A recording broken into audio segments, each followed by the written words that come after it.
비문학 오늘 인문 6 할 차례예요. 30쪽? 30쪽 먼저 풀고 같이 한번 봐봅시다. 33쪽까지 푸시면 돼요. 자, 같이 한번 봐봅시다. 여기서는 우리가 공무원 시험 보는 것처럼 조선시대 때도 그런 게 있었는지 과거제도에 대해서 나와요. 첫 번째 문제 봐봅시다. 조선시대의 양반이 관료, 그러니까 말 그대로 우리 벼슬 한다 하잖아요. 그죠? 하는 방법이 과거, 음서, 천거 이렇게 세 가지가 있었대. 그중 학문을 중시했던 조선 왕조에서는 과거를 가장 중시했는데요. 과거는 3년마다 실시되는 정기 시험인 식년시와 그리고 부정기 시험인 별시로 나뉘어져 있습니다. 그래서 별시는 임금의 즉위나 왕세자의 탄생 등 나라의 경사가 있을 때 수시로 시행됐기 때문에 아무래도 가까이 있는 한양에 이제 가까이 있는 이제 사람들이 유리했겠죠. 조선의 양반들이 주로 응시했던 과거에는 또 생원시, 진사시와 문과였는데 특히 소과 또는 사마시라고 불리는 이 생원시와 진사시는 문과에서 약간 이제 문과에 대한 일종 예비 시험으로 합격 정원이 100명이었대요. 이것도 저기 적잖아, 그치? 다만 정식 과거가 아니었기 때문에 등수안에 들어도 합격이라 하지 않고 입격이라 하여 차등을 두었대요. 생원시는 유교 경전을 얼마나 잘 이해하고 있는지를 또 진사시는 문장을 얼마나 잘 작성하고 있는지를 시험했습니다. 그러니까 우리 지금으로 치면 약간 서술형 문제 나왔겠죠, 그죠? 자, 따라서 한정된 교재에서 출제되는 생원시는 시골 양반들에게 유리했고 풍부한 견해와 안목, 화려한 문장력을 요구했던 진사시는 아무래도 서울 양반이 유리했습니다. 이 생원시와 진사시는 예비시험일 뿐 입격해도 바로 관직에 나간 것은 아니었는데 하지만 유교사에서 양반 지식인으로서의 신분을 유지하는 데는 더없이 효과적이었고 이 가문 어른의 공로로 얻은 벼슬이었던 음직에 나아가는 데도 용이했던 까닭에 심한 경우에는 50대 1의 경쟁률이었대요. 물론 조선시대 과거의 백미는 대과에 속하는 문과였습니다. 문과. 최고 엘리트 선발 시험인 문과는 804회에 걸쳐 1만 5천 명의 합격자를 배출했는데요. 이 조선시대 통틀어서 얘기하는 거예요. 식년시 합격 정원은 33명이었고 그리고 조선 고울수의 대략 360개였대. 조선의 선비들은 결국 10개의 고울에 한 명도 배당되기 어려운 확률로 도전하며 때로는 평생을 바치기도 하는 것이다. 그나마 합격자의 반수 이상을 서울의 대갓집 자제들이 차지했으니 시골 선비들에게 과격 합격이란 낙타가 바늘구멍 지나가는 것보다 어려웠을 것이다. 과거의 높은 경쟁률도 문제였지만 그 절차도 까다로웠는데요. 문과에 응시하기 위해서는 촉박한 일정으로 진행되는 각종 예비시험을 통과해야 되는데 또한 인적사항 등을 증명 호적 등본, 친원 보증서 등 갖춰야 할 행정서류도 적지 않았대. 답안지도 종이를 파는 가게인 지물포에서 직접 사야 됐고요. 과거를 보기 위해서 시험장으로 가는 동안 여비도 적지 않게 들어 경제적 부담이 만만치 않았다는 거죠. 그러니까 완전 이제 집안이 어려운 사람들 시험도 보기 어려운 거죠. 그렇죠? 특히 과거를 보는 장소에서의 교율도 엄격해서 답안지에 인적사항을 기재하면서 한 점 오류가 없어야 되고 왕의 이름이나 불교 그리고 도교 등 문자를 사용하지 않아야 했대요. 과거 응시생의 기본 수칙을 실수로 여겨 낙방하는 사례도 있었다라는 내용이네. 자, 그러면 1번 내용 일치 문제네요. 여기서 알맞지 않은 것은 우리가 음직은 본인이 아니라 우리 이 문단 보면 어른의 공로로 벼슬 얻은 거잖아요. 그쵸? 그래서 이 문단 끝에 있어요. 그래서 여기서 참가자 본인 아니죠. 2번이고요. 그리고 2번에 낙방 처리는 마지막 부분에 나와 있지. 그치? 왕의 이름 쓰면 안 되죠. 그쵸? 그리고 종이도 있어야 되는 거고 호적 등본 이런 것도 다 갖춰야 된다 했죠. 그쵸? 답은 4번이고요. 됐나요? 자, 뒤로 넘겨서 문단 있는 거네. 순서대로 4문단, 3문단, 2문단, 1문단 이렇게 해주시면 되고요. 자, 세 가지 방식은 첫 번째 문단에 나와 있죠. 과거, 음서, 천거 이렇게 쓰시면 되고 자, 빈칸 넣어보면 유교, 경천, 진사시, 서울, 양반들, 그 다음에 문과, 식년시, 낙방. 그래서 이거는 소가 또는 사마시로 불린다고 했어요. 됐나요? 오른쪽으로 가서 어휘 봐볼게요. 자, 순서대로 기재, 즉, 위, 공로, 용이고요. 그럼 밑에 순서대로 디귿, 니은, 기역입니다. 자, 문화 꺼내볼게요.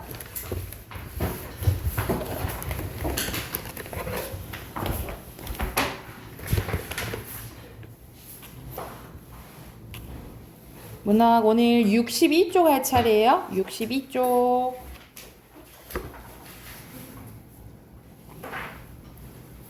자, 62쪽 보면 현진건의 운수 좋은 날이거든요. 이거는 우리 대표적인 표현 방법 중에 우리가 속마음은 아닌데 반대로 표현할 때 있잖아요. 그쵸? 그러니까 속으로는 좋은데 너 싫어! 이렇게 하는 것처럼 반대로 말하는 반어법의 대표적인 작품이라 생각하시면 돼요. 우리가 운수가 좋았는데 내용상 보면은 가장 운수가 나빴던 날을 얘기하는 거거든요. 그래서 전체적인 스토리 보고 본문 봐볼게요. 이거는 그냥 거의 내용이 나와 있어서 그냥 바로 넘어가 볼게요. 64쪽 가보자. 64쪽. 스토리를 다 알면은 또 재미가 덜할 수도 있으니까 바로 본문 가볼게요. 자, 먼저 갈래 보면은 단편 소설 사실주의 소설이고요. 그리고 전체 작가 시점의 배경 일제강점기입니다. 보면 새침하게 흐린 품이 눈이 올 듯 하더니 눈은 안 오고 비가 추적추적 내립니다. 우리가 해가 쨍쨍하지 않고 비가 추적추적 하면은 보통 좋은 분위기는 아니죠. 그렇죠? 그래서 이렇게 배경이 전체적인 이제 분위기를 만들어 주거든요. 그래서 요거의 효과는 옆에 써놓을게요. 약간 좋지 않은 암울한 분위기를 만들어 주고 암울한 분위기를 조성해 주고요. 그리고 이어질 사건이 좋지만은 않다라는 것을 알려주는 거예요. 그래서 주인공에게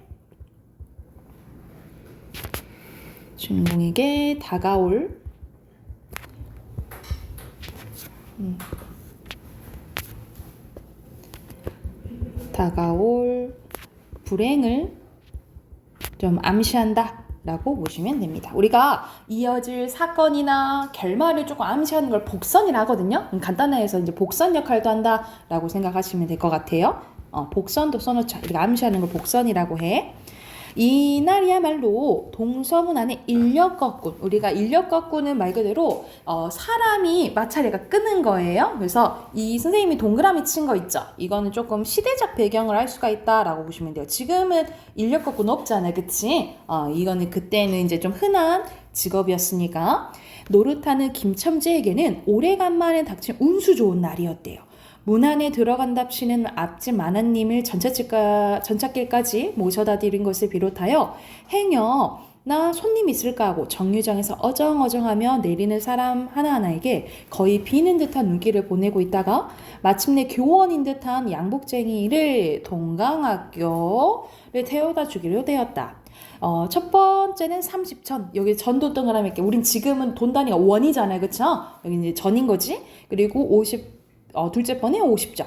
아침 대바람에 그리 흉하지 않은 일이었다. 그야말로 재수가 옴붙어서 근 열흘 동안 통구경 못했던 김첨지는 10전짜리 100통화 서푼 또는 5푼 찰깍하고 손바닥에 떨어질 때 거의 막 눈물 날 뻔할 때 더구나 이날 이때 이 80전이란 돈이 그에게 얼마나 유용한지 몰랐다. 컬컬한 목에 모주 한 잔은 또 적실 수 있고 그보다도 앓는 아내에게서 설렁탕을 사다 줄 수 있다라는 거죠. 그래서 설렁탕 이제 사줄 생각을 하는 거야. 그래서 이 설렁탕은 뒤에서도 역할이 하나 있긴 한데 여기서는 아내에 대한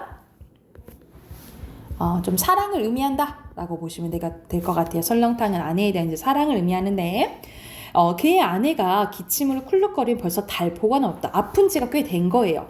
조밥도 굶기를 먹다시피 하는 형편이니 물론 약 한 첩 써본 일도 없다. 구태여 굳이 쓰라면 못 쓸 바도 아니로되 그는 병이란 놈에게 약을 줘 보내면 재미를 붙여서 자갖고 온다는 자기 신조에 어디까지 충실했다. 따라서 의사에게 보인 적도 없으니 무슨 병인지 알 순 없으나 반드시 누워가지고 일어나기 세로에 모로로 몸는 걸 보며 중증은 중증인 듯 병이 이대도로 심해지기는 열흘 전에 조밥을 먹고 체한 덕분이었다라는 거죠.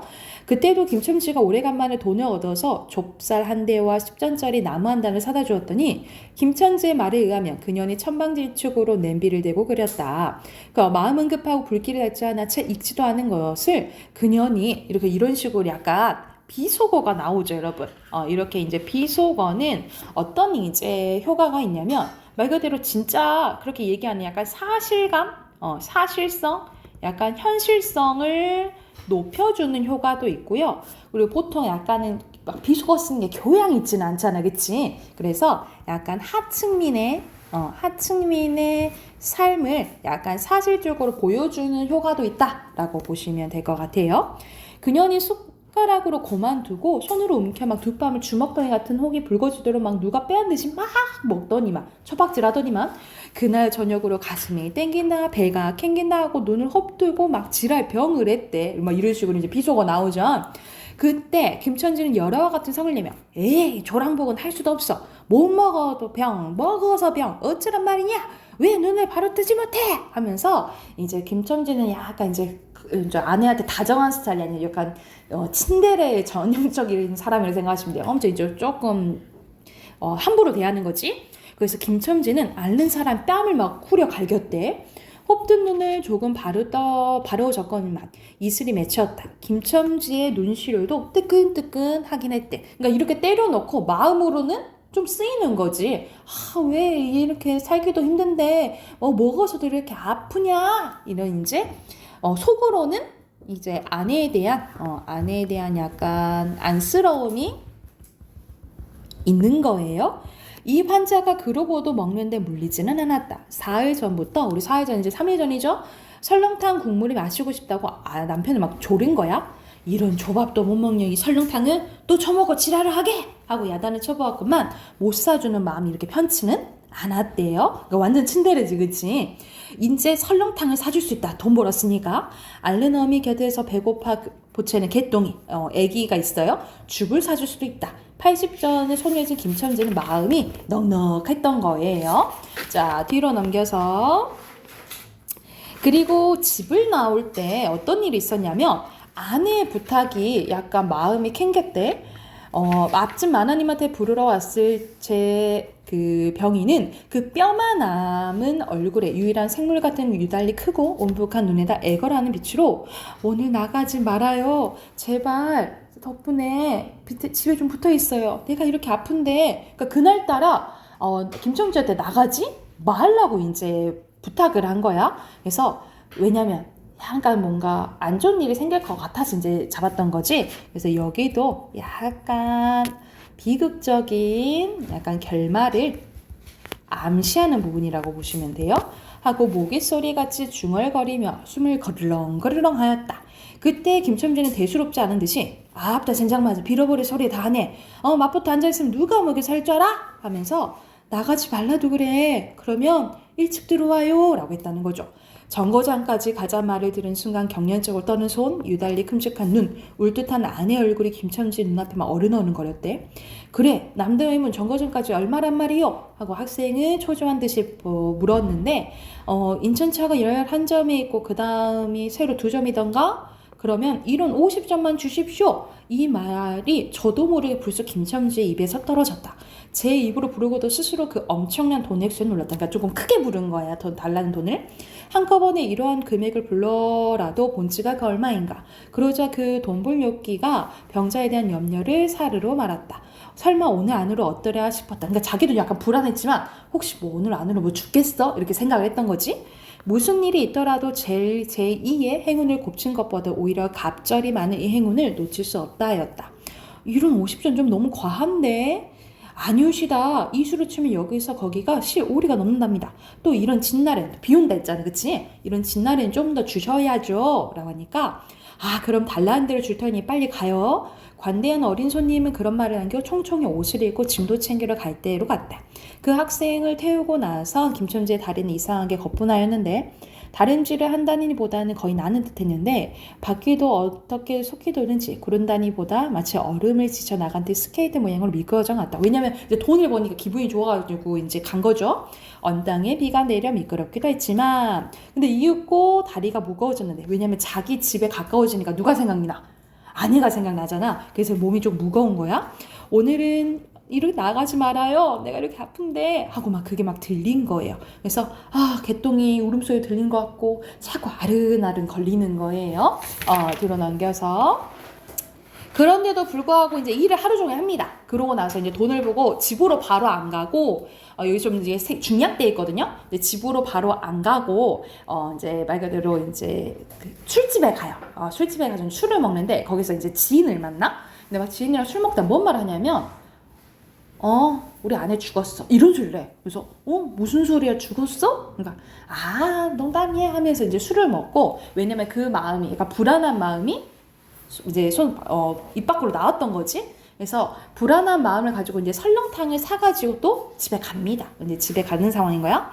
집이라 해도 물론 새 집이요. 그 집 전체를 세든 게 아니라 안과 뚝 떨어져 행락방 한 칸에 빌려든 것인데 물을 길러대고 한 달에 1원씩 내는 터였다. 만일 김첨지가 주기를 띄지 않았던들 한 발을 대문 앞에 드러나왔을 때 그곳을 지배하는 무시무시한 정적. 엄청 조용했다는 거야.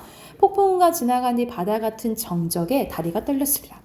쿨럭거리는 기침 소리를 들을 수 없었고 그렁거리는 숨소리조차 들을 수 없었다. 다만 이 무덤 같은 침묵을 깨트린다기보다 한층 더 침묵을 깊게 하고 불길하게 하는 그 빡빡한 그윽한 소리. 이 빡빡하는 그 소리만 들린 거야. 어린의 젖바는 소리가 날 뿐이다. 만일 청각이 예민한 이 같으며 그 빡빡 소리는 빨따르며 꿀떡꿀떡 젖이 넘어가는 소리가 없으니 빈젖을 빤다라는 것을 알 수 있었다라는 거죠. 혹은 김첨지도 이 불길한 침묵을 짐작했을지도 모른다. 이게 3인칭 전지의 작가시점이라 했잖아요. 그쵸? 그래서 인물의 이게 심리가 다 나오는 거야. 그렇지 않으면 대문에 들어서서 전에 없이 전과 달리 남편이 들어오는데 나보지 않느냐 하면 일부러 큰 소리 친 거예요. 그래서 일부러 이게 허장 선생은 이게 우리 허세 부리는 걸 얘기하거든요. 그러니까 일부러 크게 막 이렇게 허세 부린 거야. 하여간 김첨지는 방문을 왈칵 열었다. 구역을 나게 하는 축이 이제 안 좋은 냄새들이 난 거야. 떨어진 사자리 밑에서 나는 먼지내, 빨지 않는 기저귀에서 나는 똥내와 오줌내, 각색의 때가 켜켜이 나는 옷내, 병인의 땀 썩은 내가 섞인 추기가 무딘 김첨지의 코를 찔렀대. 방 안에 들어서며 설렁탕을 한 구석에 놓을 새가 없이 주정권은 목청 있는 대로 다니어 호통을 쳤는데 이년 주야장전 누워만 있으면 제일이야? 남편이 와도 일어나지 못해? 하는 소리와 함께 발길로 누운 이의 발을 탁 찼는데 그러나 발길이 차이는 것은 사람의 살이 아니고 나무 뜬걸과 같은 느낌이었던 거. 말 그대로 우리가 사람이 이제 죽으면 우리 사후경직되잖아. 이게 딱딱해진 거죠. 그러니까 말 그대로 죽은 지 좀 꽤 된 거지. 이때 빽빽 소리가 응아 소리를 변했다. 개똥이가 물었던 젖을 빼어 누구 운다. 운데도 온 얼굴이 찡그려 붙어서 운다는 표정을 할 뿐이라 응아 소리도 입에서 나는 것이 아니고 마치 뱃속에서 난 듯하다. 울다가 목도 잠겼고 또 울 기운조차 시실한 것 같았다. 발로 차도 그 보람이 없는 걸 보자 남편은 아내의 머리맡으로 달려들어 그야말로 까칠 같은 환자의 머리를 껴들어 흔들며 이년아 말을 해 말을. 입 붙었어? 응? 이것 봐 아무 말이 없네. 이년아 죽었단 말이냐? 왜 말이 없어? 또 대답이 없네. 정말 죽었나 보이? 이러다가 눈 위에 흰 창이 검은 창을 덮은 위로 치듯 눈을 알아보자마자 이 눈가 왜 나를 바라보지 못하고 천장만 바라보느냐? 말끝에 목이 메었다. 그러자 산 사람이 눈에서 떨어진 이거는 김첨지의 눈물인 거죠. 닭똥 같은 눈물이 죽은 이 아내의 뻣뻣한 얼굴에 어릉어릉 젖었다. 문득 김첨지는 미친 듯이 제 얼굴 죽은 이의 얼굴 비비며 설렁탕을 사다 놨는데 왜 먹질 못하니 괴상하게 오늘은 운수가 좋더니마. 사실은 운수가 제일 나쁜 날이었다는 거죠. 그래서 마지막을 통해서 제목이 무슨 법이구나 반어법이구나 라는 것을 알 수가 있겠죠. 그래서 이때는 이제 말 그대로 배경이 일제강점기 때 한데 뭐 일본 관련된 게 아니고 그때 하층민들의 삶을 되게 사실적으로 그린 소설이라고 기억해 두시면 될 것 같아요. 64쪽 가서 우리 주제 쓰고 해당하는 문제 풀어볼게요. 자, 주제 네, 말했듯이 일제 강점기 하층민의 비참한 삶에 대해서 사실적으로 그린 소설입니다. 앞에 63쪽부터 70쪽까지 문제 풀게요.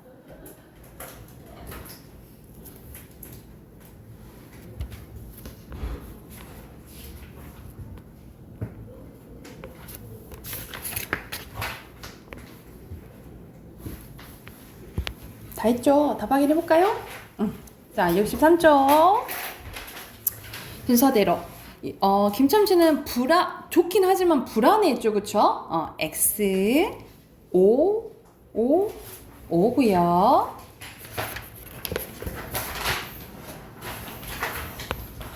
뒤로 넘겨서 1번에 몇 번? 여기서 적절한 거네요. 속으로는 미안하다 했지, 그치? 속으로는 5번이고요. 2번에 기억에는 쌤이 약간 암시해준다 그랬죠, 그쵸? 분위기 좀 안 좋은 분위기 만들어주고 3번이고 3번에 오른쪽에 한자성어 풀이 잘 돼 있지, 그치? 가난한 거야. 2번이고요.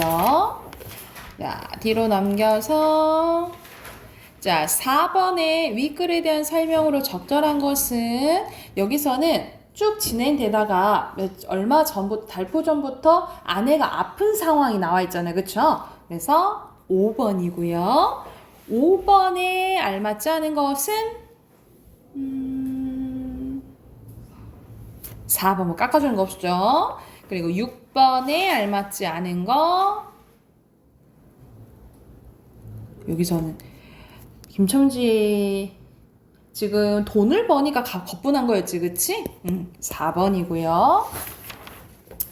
뒤로 넘기면 설렁탕은 아내에 대한 사랑을 의미한다 했잖아, 그치? 5번이고요. 그리고 이건 결말의 비극성을 더 심화시키는 것은 결국 못 먹었잖아. 아내가 못 먹고 죽어서 비극성을 나타내는 거예요. 그리고 8번에 알맞지 않은 것은 웬 아늑함, 그치? 4번이고 9번에 적절한 건 이거는 우리 반어법 나왔죠? 얘기했죠? 1번입니다. 뒤로 넘겨서 빈칸 순서대로 B고요. 오른쪽에는 설렁탕. 밑으로 내려가서 뺨. 사랑이고요. 그 다음에 하층민 결말입니다.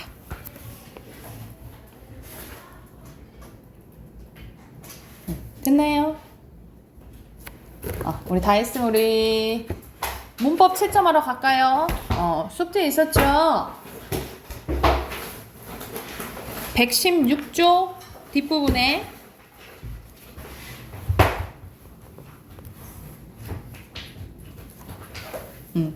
자, 천천히 한번 답 확인 한번 해볼게요. 자, 1번에 불변어 맞죠? 그쵸? 그리고 체어는 조사랑 결합해서 보통 주어, 목적어, 보호 역할을 하거든요. 근데 여기서는 주체, 동작이나 상태를 설명하는 거는 서술어에 대한 설명이에요. 서술어 역할은 뭐 체험 플러스 조사가 하긴 하지만 그럼 주로 하는 건 아니니까 X고요. 그리고 동사랑 형용사랑 바뀌었죠? X.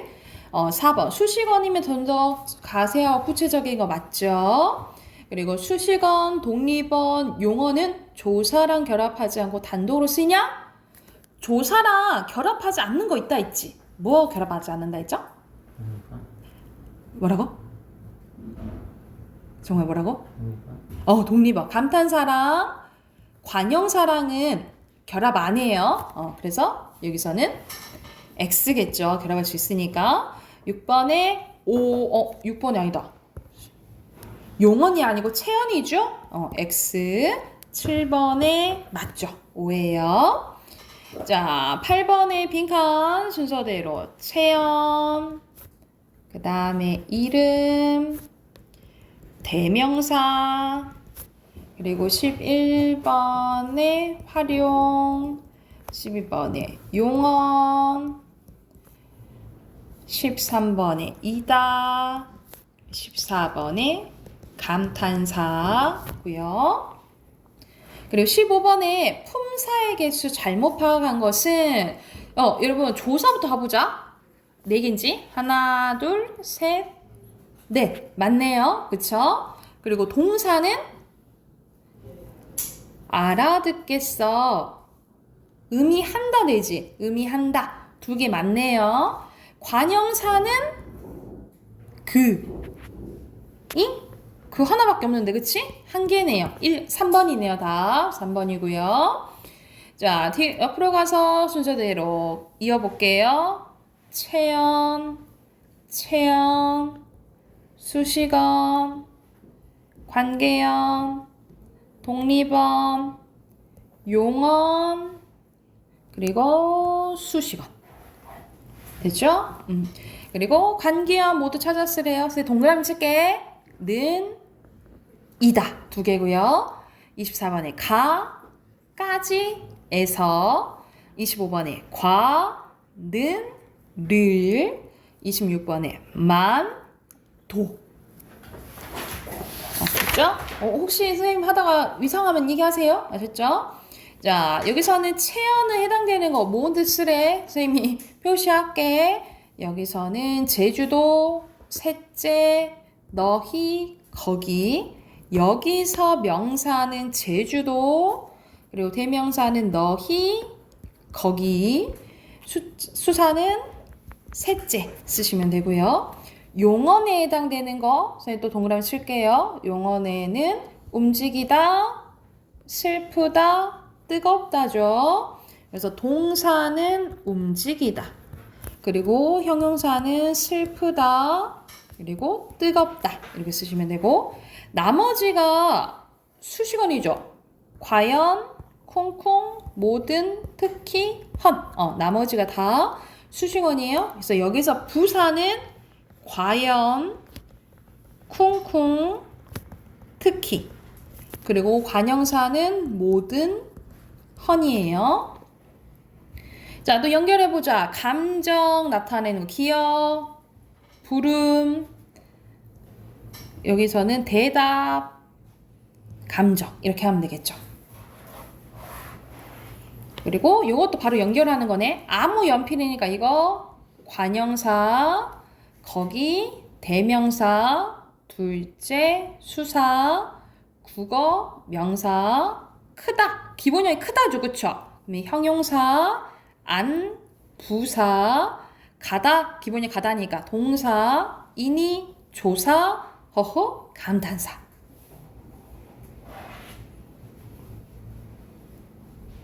이차는 됐나요? 넘어가 되겠어요? 됐어요? 자, 밑에 천천히 할게. 체언, 용언, 수식어이에요. 나, 동그라미. 새, 네모. 신, 동그라미. 조사 나 빼는 거야. 신고 세모. 기분, 동그라미. 좋아서 세모. 폴짝 네모. 뛰었다 세모. 그 네모. 강, 동그라미. 너무 네모. 깊어서 세모. 헤엄치다잖아. 세모. 여기서 여러분 때 명사예요. 때 동그라미. 그리고 주의해야 세모. 한다 세모. 호수 동그라미. 하얀 세모. 안개 동그라미. 뭉게 네모. 피어올랐다 세모. 뒤로 넘겨서 자, 대명사 찾아보자. 저기, 저거, 우리, 3개. 부사, 과연, 1개. 동사는 들어서, 뛰다, 걷다, 반복했다, 4개. 형용사는 짜고, 매워서, 없다, 3개. 자, 조사는 은, 가, 에, 이다, 4개. 관형사는 온갖, 이, 2개. 7번에 미래, 최고, 축구 선수 4개. 됐나요? 재원아, 보고 있지? 자는 거 아니지? 자, 부사 표시할게요. 딱히, 갑자기, 나날이, 급히. 그래서 5번이 없어요. 8번에 5번. 자, 그리고 품사 다 포함하고 있는 거. 체온을 꾸며주는 거는 수식어이죠. 문장에서 쓸 때 활용하지 않는데. 그러니까 특히 체온을 꾸며주는 거 관형사네요. 그쵸? 관형사 어딨나? 어잉? 어떤이다, 그치? 2번이고요. 자, 10번에 개가 소를 물었다. 소가 개를 물었다. 차이는 뭐야? 조사 때문에 그런 거잖아요. 그쵸?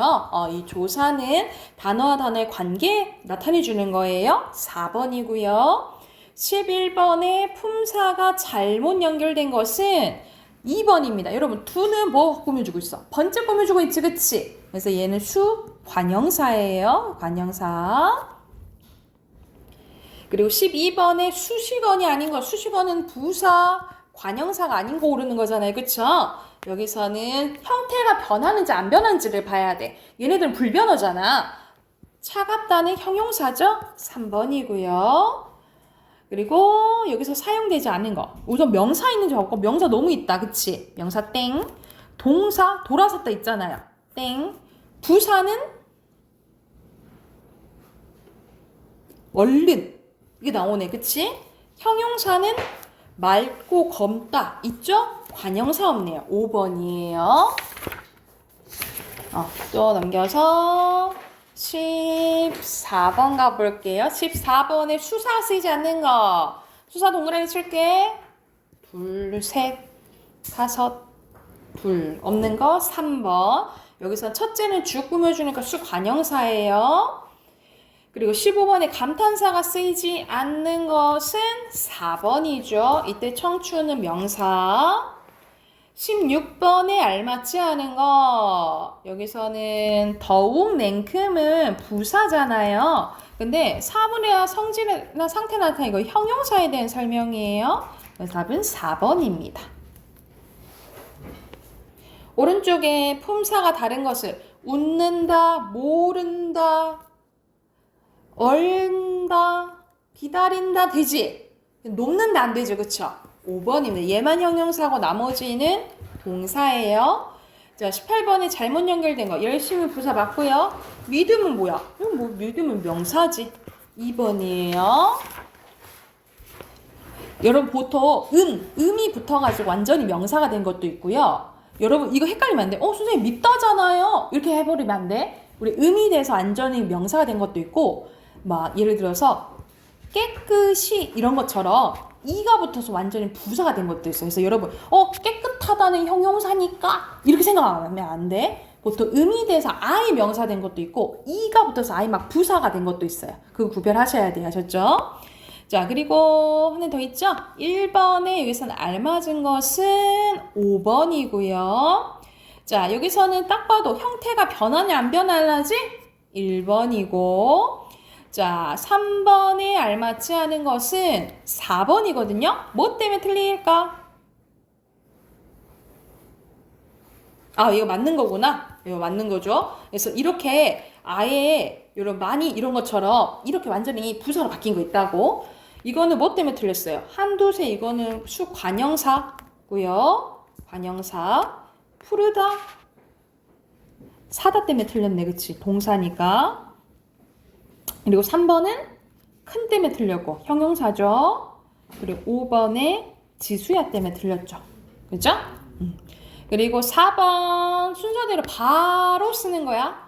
어머나 온갖 음식이 다 맛있네.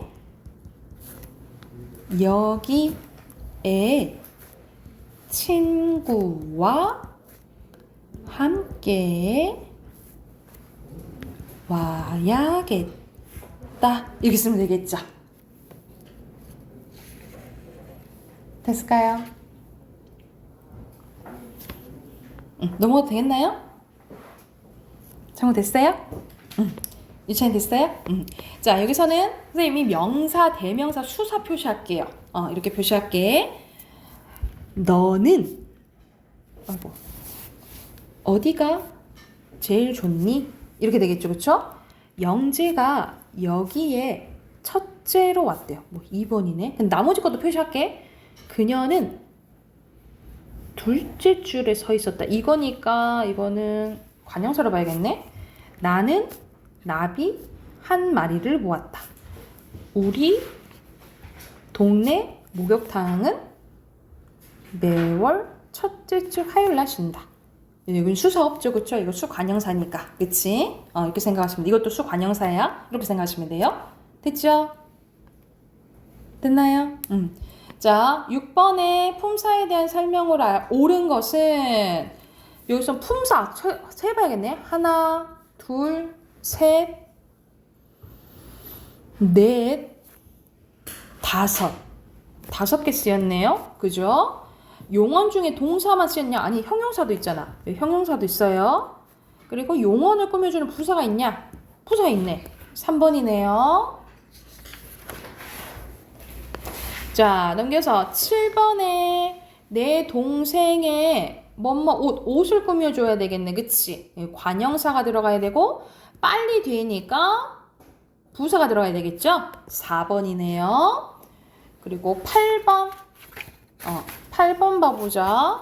8번에 다 이거 조건을 맞아야겠네. 형태가 변하죠. 불변어야 되고 조사랑 결합해서 쓰인대요. 그리고 단어를 꾸며준대. 근데 조사, 관형사는 조사랑 결합 안 하잖아. 그치? 그럼 뭐 말하는 거야? 부사 말하는 거예요? 부사를 찾아라 이 말이야. 3번이죠? 그리고 9번에 동사가 사용되지 않는 것은 형용사네요. 뭐야? 1번이네. 여기선 동사 다 있죠? 그쵸? 1번이고요. 자, 10번 가볼게요. 10번에 선생님 바로 얘기해 줄게. 각각 품사, 대명사, 관형사, 수사, 관형사, 희다니까, 형용사, 관형사, 부사, 답 4번이네요. 동리버니까 감탄사, 명사 이렇게 보시면 되겠죠. 그리고 11번에 여기서는 각각 용언, 체언 얘기하네요. 그쵸? 이건 어떤 사람일까? 이건 수식어이죠? 수식어, 체언. 틀리다. 용언 맞죠?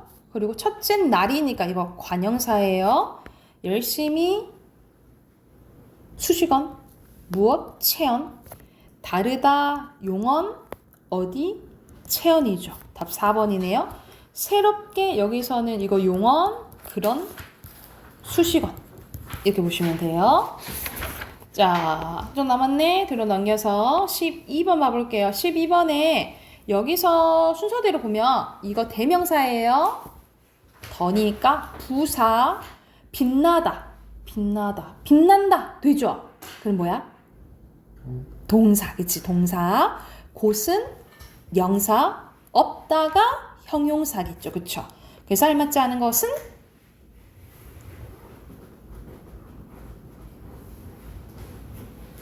4번이죠. 이것 때문에 틀렸겠지. 그치? 대명사니까. 그리고 13번에 선생님이 동사, 형용사 표시할게요. 지루하다. 형용사, 동사, 바쁘다. 형용사, 동사. 그래서 답은 2번. 빠르면 얘기하세요. 관계어는 우리 조사잖아요. 조사도 찾아보자.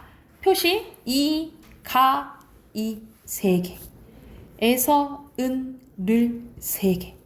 는, 에서, 를. 마다 4개. 에, 를, 이 3개. 깨서, 와, 를 3개. 3번이네요. 이 마다가 여러분 보조사예요. 보조사예요. 자, 15번에 부사 꾸며주는 게 아닌 거. 그럼 부사 찾는 거. 선생님, 부사 찾아볼게요. 요렇게가 부사거든요. 근데 꾸며주는 거가 아닌 거 찾는 거야. 봐봐. 방긋이 웃는다 꾸며주죠. 그럼 용언 꾸며주는 거야. 표시. 과연은 문장 전체 꾸며줘요. 바로는 역체언 꾸며줘요. 정말은 새, 관형사 꾸며줘요. 그리고 안 꾸며주는 건 3번이네요. 조사는 꾸며주는 게 없죠. 그죠? 그리고 16번에 보조사네요. 보조사가 안 쓰인 거. 마저, 만, 부터까지, 는, 없는 거 2번. 그리고 17번에 각각 품사가 다른 거. 새는 관형사죠. 온갖 관형사, 헌, 관형사, 몇, 관형사. 근데 이러하는 기본형이 뭘까요? 이러하다죠. 이러하다니까 이거는 뭘까? 맞아요. 형용사예요. 이랬다요? 그래서 5번이에요. 선생님이 지나간 것 중에 혹시 질문 있을까요? 선생님 넘어간 것 중에?